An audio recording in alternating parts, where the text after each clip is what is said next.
कि भीष्म पितामह और दुर्योधन, बार बार दुर्योधन कहता है आप तो पांडवों के ही पक्ष में हो, आप तो पांडवों के ही सगे हो, हमारे थोड़ी ना हो।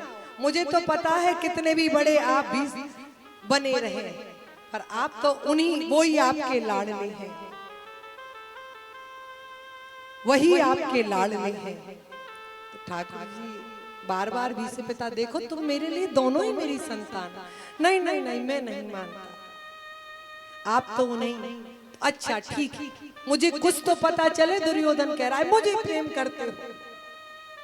बोले ठीक है, आज अपनी पत्नी को रात्रि में, मध्याह्न रात्रि में मेरे शिविर में भेज देना। तब भीष्म पितामह को तब गीता का ज्ञान भी नहीं हुआ अर्जुन को, उससे पहले की घटना है अपनी। अब जैसे ही भानामती जो है दुर्योधन की पत्नी, दुर्योधन ने खूब समझाया, देखो आज तुम्हें दादाश्री से, ताश्री से आशीर्वाद लेने जाना है और चले जाना। अब इधर भगवान कृष्ण बोले अगर ये चली गई तो युद्ध तो नहीं समाप्त, क्योंकि प्रबल प्रेम के पाले पड़कर प्रभु को नियम बदलते देखा, अपना मान टले टल जाए, भक्त का मान न टलते देखा।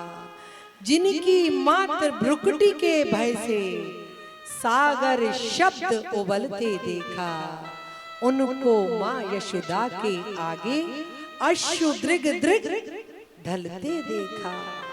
मैं भीष्म पितामह की वाणी को असत्य में नहीं बन, तो क्या करें। दुर्योधन तो कह के चला गया। ठाकुर जी पहुंच गए, और भाभी आज कैसे आपका मुख है ना मलिन लग रहा है? अब आप बिल्कुल स्वस्थ हैं। शुरुआत कैसी हो रही है? कैसी थकी थकी सी लग रही है। अच्छा, घर का काम सब आप ही करती हैं? ऐसा लग रहा है जैसे रानी की लक्ष्मीबाई हो, पीछे है ना दामोदर को बांध रखा हो, और दो तलवारों पर अंग्रेजों से चमक उठी। हर सन 57 में वह तलवार पुरानी थी, खूब लड़ी मर्दानी, वो तो झांसी वाली रानी थी। ऐसे इतना काम करती हैं, हम सब माता है ना, चेहरे तक आ जाता है। और वो बेचारी 29 साल में अपने आप के स्वाभिमान के लिए, अपने भारत के स्वाभिमान के लिए अपने आप को हम सब पर न्यौछावर करके चली गई।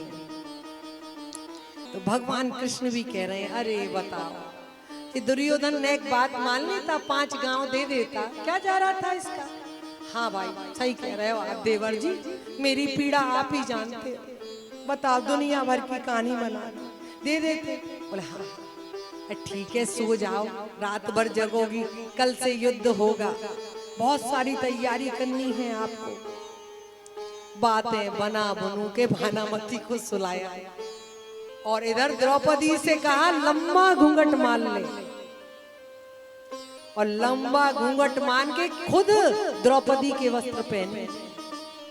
आप देखिए तो सही, समय की एक मर्यादा है। पूरी श्रीमद् भक्तमाल में आप देखेंगे तो ठाकुर जी क्या क्या नहीं बन गए।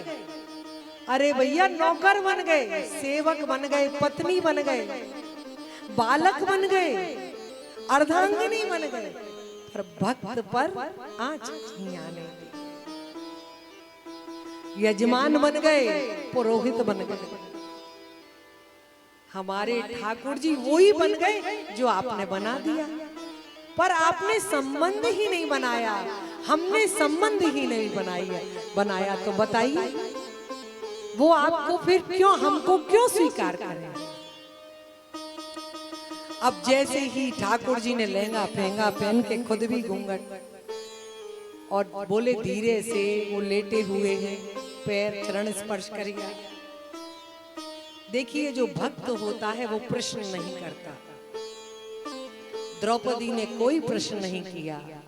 जो हमारे मंगल के लिए आया है, वो जो भी कहेगा उसमें मंगल निहित ही होगा।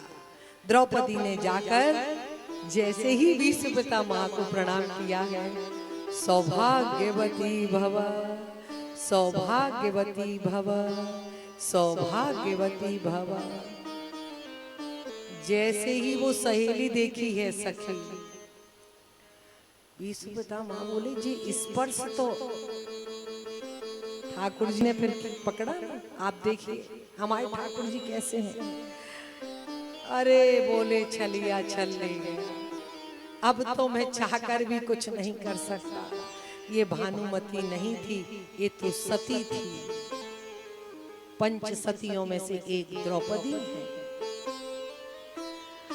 ये क्या हो गया।